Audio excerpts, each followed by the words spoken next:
Welcome everyone. Today I'm going to have a little chat about everything after what to do after FS1.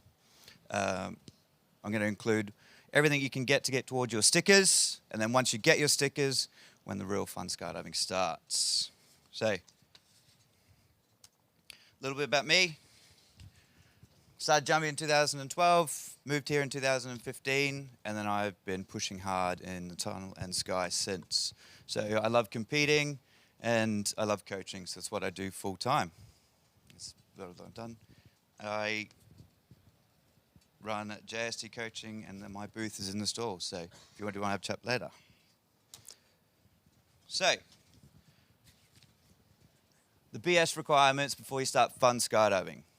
That's out of the manual, and it basically says be able to exit, be on your belly, control your 4/8, turn forward and backwards, side slides, dive to pin, dock, and break off. And to start tracking, you need your B license.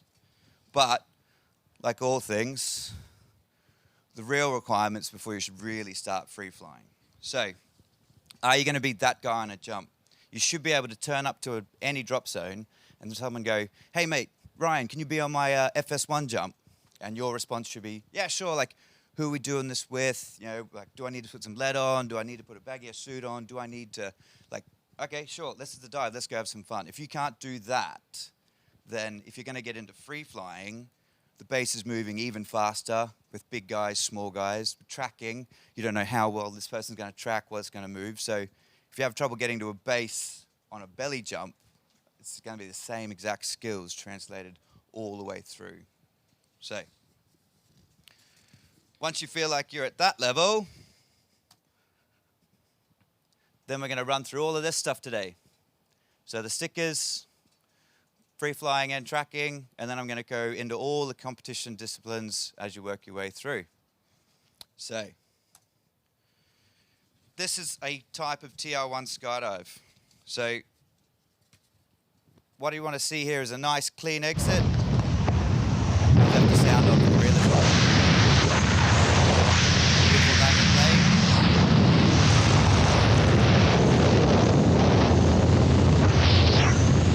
Nice big key. Nice clean exit. Turn off jump run. Fix the heading. Smooth and control. So you can see there's no real level changes, clear communication, nice and smooth.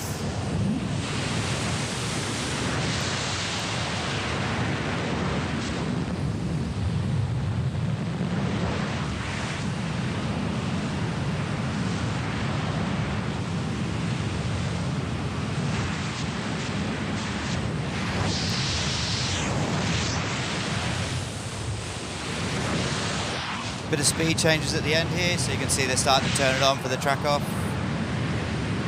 Nice break off, checks your surroundings. Deploys.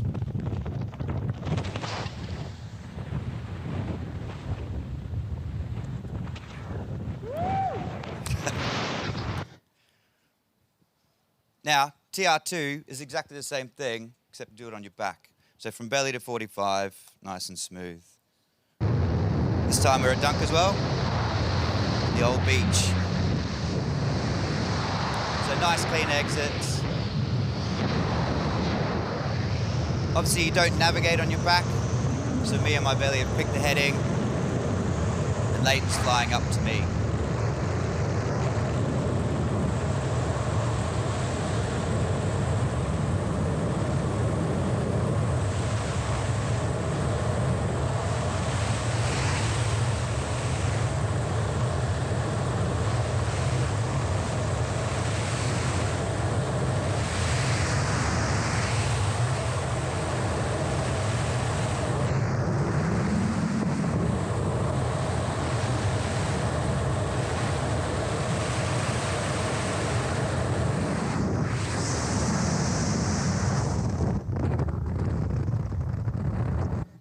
There we go. Now, TR3 is a little bit more in depth in the manual it says that you need to have control past 45 degrees into the vertical, into 90, but reading through that lines, it should be control through the vertical. So if you watch this for a TR3 jump, Steve exits on his belly, changes his heading, and then slowly gets steeper and steeper. So you can see that we are way past 45 degrees now. And it's a bit of that open mind space, so he can see there's communication going on. It's not like he's flying to the end of visibility. He's gone through the vertical onto his back and then turning around.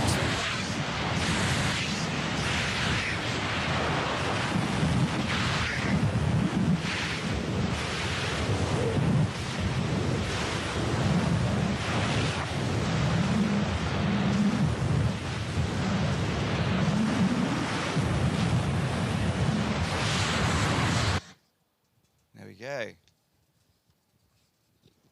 Now that the tracking's over, we can get into FF1. So FF1 is all about a nice clean exit, turns forward and backwards, up and down, and controlling your heading and fall rate. So you can see he's done a nice stand, comes in. Joe's not working towards him, that's all Steve moving.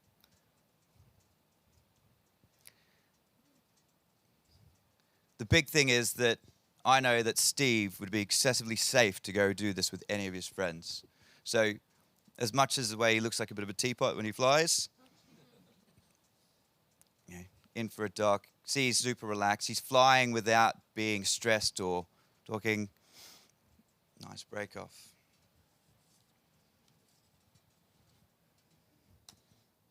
And here we go for an FF2 jump. James and James. So,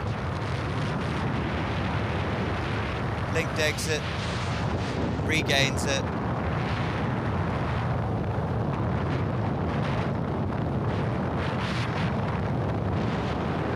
Turns, left and right. A little bit faster, a little bit slower.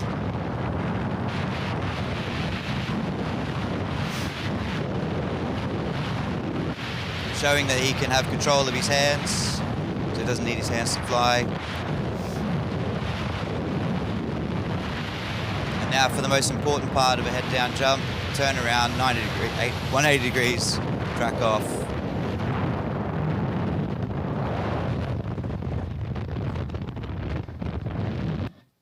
And deploy. So,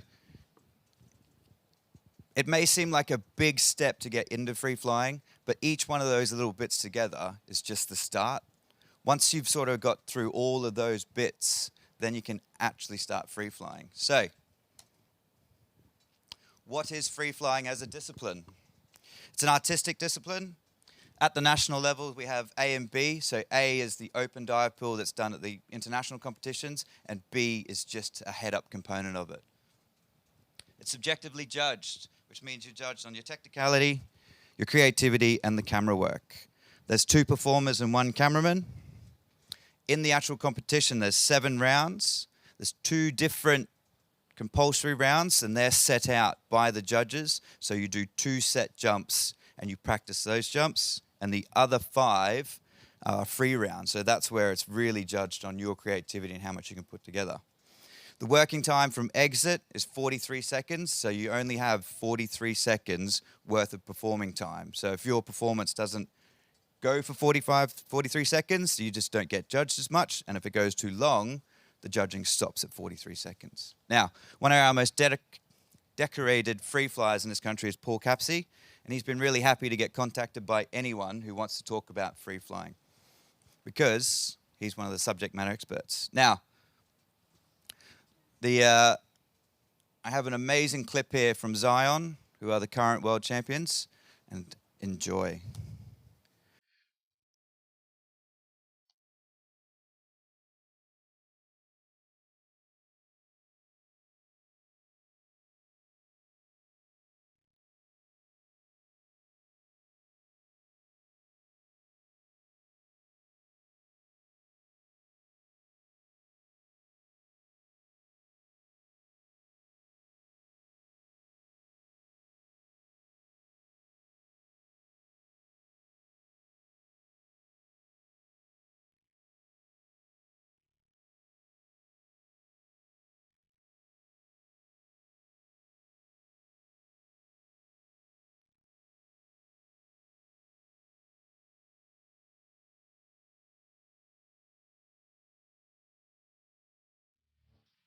So as you can see, every little bit of those 3 stickers were used throughout that routine. Tracking, belly, head down, head up. It's just a combination of all of those bits.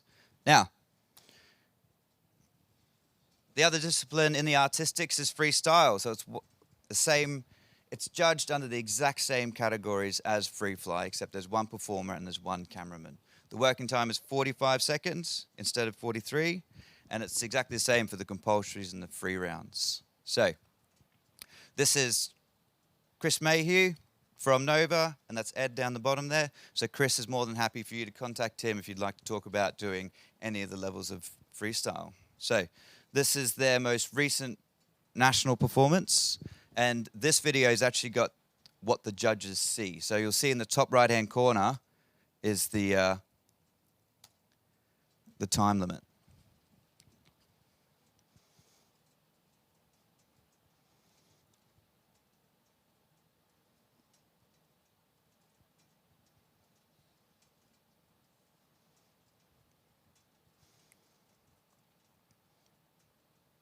Now, it may seem like Ed's doing most of the work, but Chris is the real rock star because he has to do the exact same thing that Ed's doing whilst looking at Ed. So this is where it builds that ability to fly, not attached to your head. So you need to be able to keep your eyes and face in one direction and use your body to fly around it. So if you see at the top right-hand corner, as that green comes right to the end, done. So that's how well they've timed that performance. Now, moving towards a bit of the more clinical side of skydiving, we have VFS, which is vertical formation skydiving. Like the other 2 disciplines, give me a second.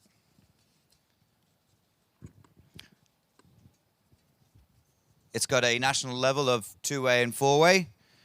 It's an objective discipline. If you could imagine the FS dive pool has blocks and randoms and everything inside, it's that put on your feet and your head. So you often find the VFS weekends are on the same weekends as the FS because they use the same judges. The dives last for 35 seconds, and it's how many points you can score, and there's 10 rounds in competition.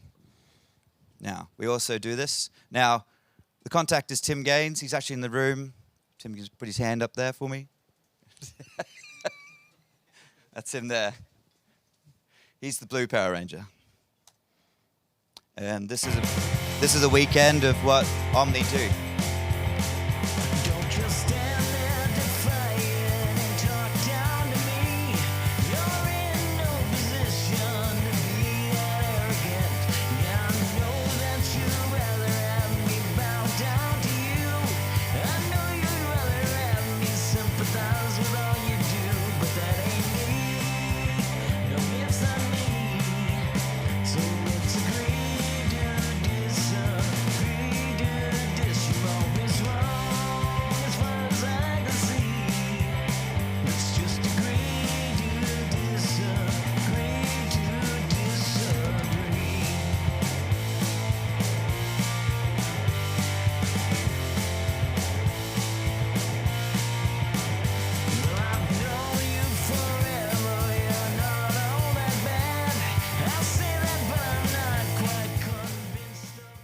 There you go. Now, if turning points or being artistic isn't your thing and you'd like to get into doing big wave stuff, we're going to talk about some big wave vertical, head up and head down. So, essentially, a big 1-point skydive that has a lot more complex moving parts than that.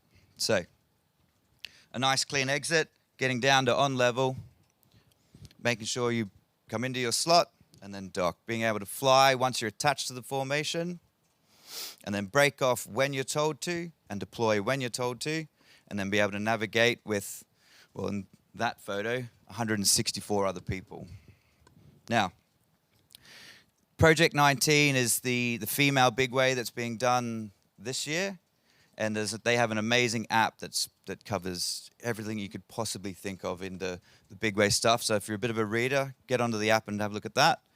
And Mr. Paul Cooper, who took this, who's the footage I'm about to load up, is quite happy to get contacted if you'd like to get anything towards moving into doing big ways, starting obviously from as small as the 4 ways up all the way up to here. So here's Paul on the most recent head-up record.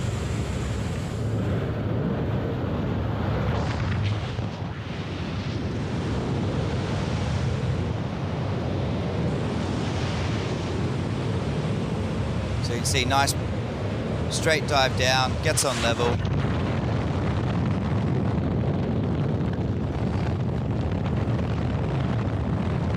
Nice smooth dock and continues to fly.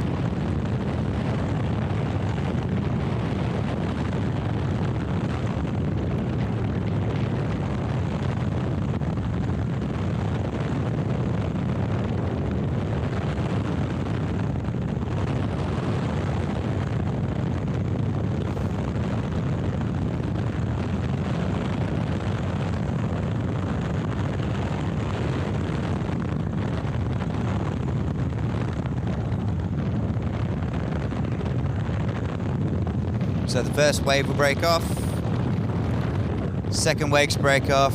This is the impressive bit.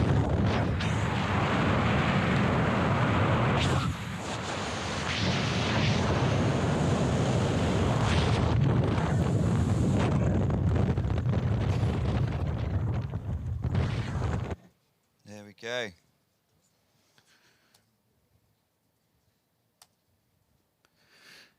And here's the 164 way in 2015, where there's also another guy who was on this jump who sat next to Tim, was on that record.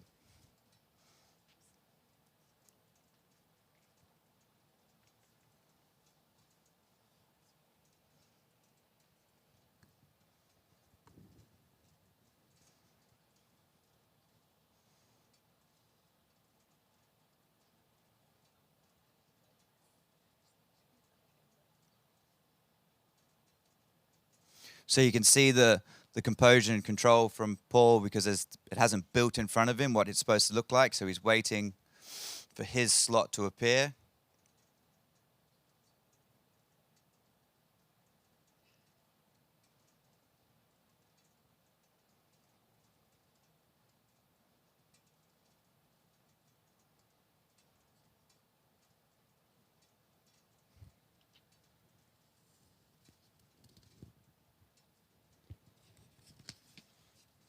Breaking off when he's told to.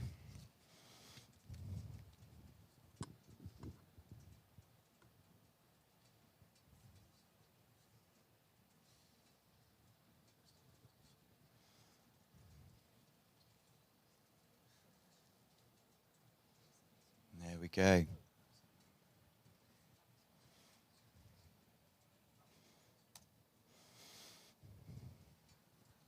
Now, speed skydiving. So speed skydiving is a pure chase, just a chase for vertical speed. So the principle is you exit and you dive as hard and fast as you can, and your speed is registered by a GPS unit on the back of your helmet. The speed is registered for your fastest 3 seconds. So from the exit window of 14,000 feet to the deployment height of 5.5, whatever your fastest 3 seconds throughout that jump is what you'll score. In competition, we do 8 rounds, and it's an accumulative score. So right now, with the fact of how good the GPS unit and the amount of money and training everyone's putting into it, if you drop a round or you not have such a good round in one jump, then you can drop an entire competition. So between the fastest flyer of 513 kilometers an hour and myself, who's now, because we haven't competed for 3 years, 12th, there's 4%. That's it. So the top 12 flyers all within this much of each other. So every competition is normally a different winner, considering who was on for the day. Now, if you want to come chat about speed, you can talk to myself or Mikey Lovemore when he's not being a sick boy. So, nice clean exit. Turn off, jump, run, and then dive as hard as you can.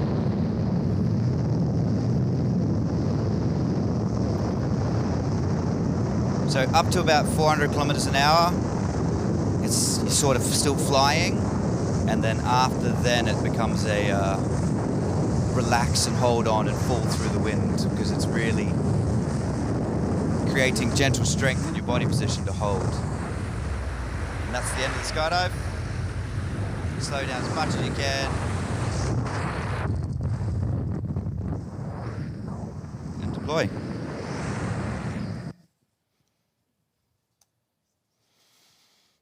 All right. Now, I wanted to include a bit of the indoor stuff into this, because indoor skydiving is what's really pushing the artistics and the VFS and the skill through the ceiling, because of the amount of time you can spend in the wind. Learning to fly your body is what makes all of this possible. So, dynamic flying as a discipline was first, like the inaugural competition was in 2012, so it's still a very up-and-coming sport. It was made by a bunch of the top flyers for the flyers. It's designed to make structure and discipline, so you need to be exactly where you need to be when you need to be. Once you've been able to do all the carves, so head up, head down, in face, out face, left and right, then you can start competing into the open disciplines. And we have a intermediate discipline that doesn't include the out face. So it's one of those things where you're just learning. All you need to be able to do is carve in face, head down, and then really you can start going. So it's judged in both free rounds and speed rounds. So the free rounds are judged as on technicality and presentation, and the speed rounds are a dive pool that you try and fly as fast as possible inside the rules. Killer, or Adam Matacola, has made a app called Dynamic Compulsories that has all of the rules and all of the dive pools. So if you're interested in having a look at what the rules are and if you're using it to fly, it's an amazing app. And if you'd like to have a chat about dynamic flying, come give me a shout. So what I'm going to show now is the French and their winning 4-way free routine, which is, fingers crossed, going to work. All right, and France is getting ready to get into the flying, and that's going to be another very impressive routine.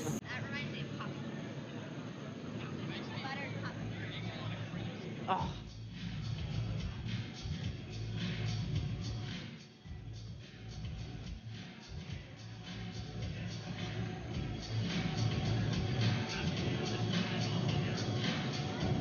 Now, this all may seem very complex, but if you try and follow one flyer, it all sort of makes sense that it's just flying his slot in a 4-way.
So that was the free routine.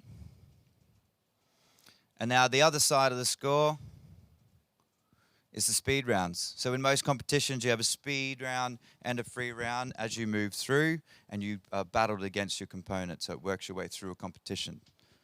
So let's fingers crossed this works.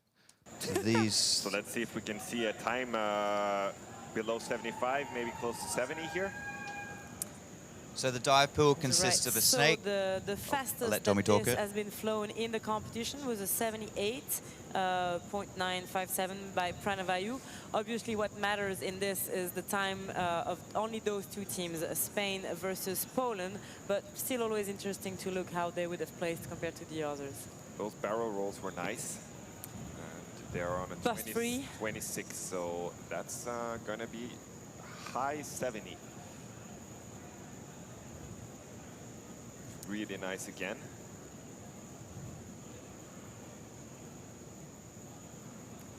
Very strong, consistent flying from the Windor team. We got frozen clock. I have it on the right side, so that I'll... was 50 seconds, so they're picking up the pace here.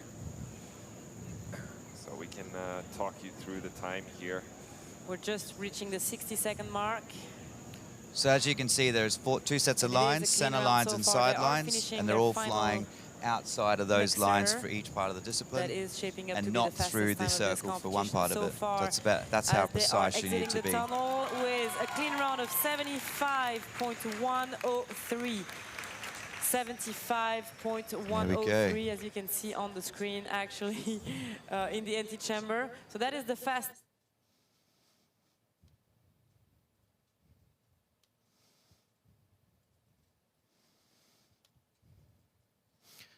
So, for each one of my disciplines, I've given a recommendation to a person.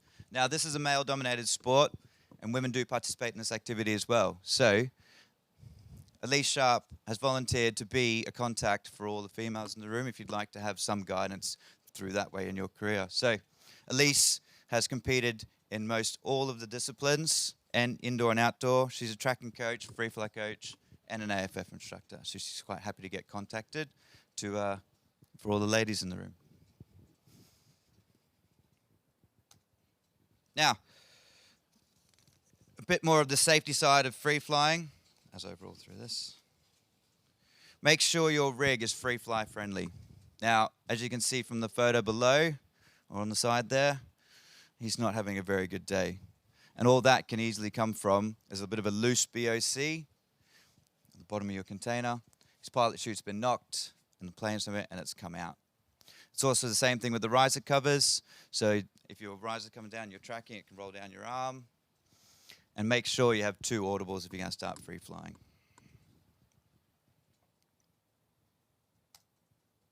If you want to get into speed skydiving, there's a couple of extra bits. Because you're going a bit faster, you need to make sure that your riser covers aren't going to open. So normal magnetic riser covers don't sort of handle it. You need to have extra magnets inside. Make sure you're closing the loops nice and tight. A new POC with a BOC with a free fly pud, because monkey fists cause enough drag to be able to pull themselves out going the speed. I'd recommend a full face helmet because goggles do blow off, and it's quite funny at watching that on video. And with your audibles, I make sure my audibles sit directly over my ear because it's a lot louder at 500 kilometers an hour. So if you just have them sat in or face the other way so you can hear them in normal free fall, I turn them around and space right into my ear. Now, a little bit of what not to do. Don't lie to manifest. If you have your FF1 and your friend doesn't, and you go do something and something goes wrong, it's just not worth the hassle or the pain, especially if you're on jump run with a bunch of other trackers and free flyers and they think you're doing belly and you turn it into a sit fly jump accidentally. It's not worth the pain of what it can cause and run into other groups. Exaggerating your skill of joining onto groups is very dangerous. As much as you want to be included with the cool kids, it's too dangerous. You only got to be going 30 miles per hour and run into someone else, and it can cause a very short ending to your life. And then, make sure you know how to ask the right questions. So, asking someone straight out what their free fly and their tracking skill is, because they're going to be open and honest. You're like, okay, so are we going to turn points in this, or are we just going to sit fly near each other, or are we just going to do a nice simple dive, or being open and honest about what your level of ability is will make you progress faster. Asking someone what's the biggest wave they've been on is a clear answer. And an even better question of that is what big wave you docked on. Because some people have been on an 18-way track at the end of the day, and they were last out of the plane, and they watched this group of skydivers from over there, and they were on an 18-way. So that's not really being on an 18-way. Now, we all know some hardcore old school free flyers or CIs who have free flied. So you're asking them when the last time that they free flied is a good example. So tandem masters have thousands of jumps, and they probably were fun jumpers, but haven't free flied for, you know, especially with COVID, maybe 4 years. And they're like, oh yeah, I might go light the fire again. That's just as dangerous as a new jumper coming through. And the newer guys getting in, TR1 skydives can be anywhere from flat to 45. So if you know that your skill level is still at not real 45 and you're still having, that's your one thing, you're a bit of a smaller guy, ask the organizer how steep it's going to be, what the actual jump's going to be, because it might just get cooked on you at the end and you'll just be a waste of your money.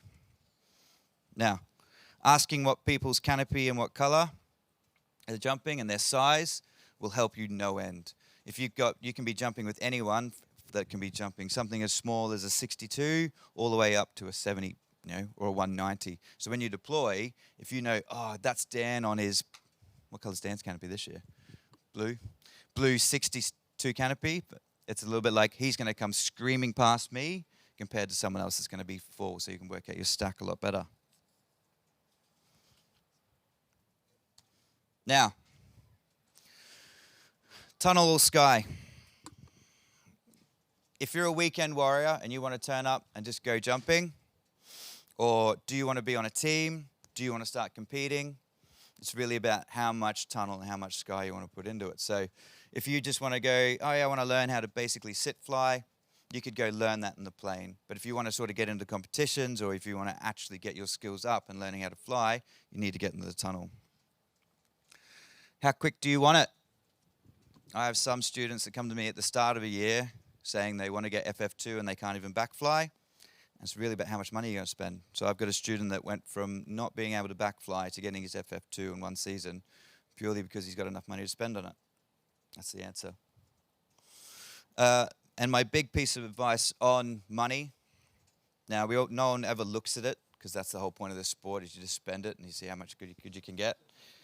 But if you can budget for how much money you want to spend on skydiving each month, so work it out. I'm going to do 30 minutes worth of tunnel, and I'm going to do 10 jumps. And then that way, every month, you're like consistently getting the numbers up and consistently getting better. I've got a student who can only afford 15 minutes of tunnel a month, and then he does 10 jumps a month, and for the last 3 years, he's been plugging away, and now he shares 4-way in the tunnel head up on the Altitude Brothers events. He's completely competent in FF1 and has loads of fun tracking as well. But he just did that progressive thing. You know, a young guy with a young family, couldn't spend all his money in one hit, so he's just slowly kept working at it. And then that is the end. So, any questions? Oh, yes. So, I have my booth in the exhibition hall. I have a dartboard with a high score on it, and I have free beer. So if you'd like to come around, play some darts, and drink and talk about skydiving, because that's where I'm going to be all day. All right. Thank you very much. You guys are all free to go.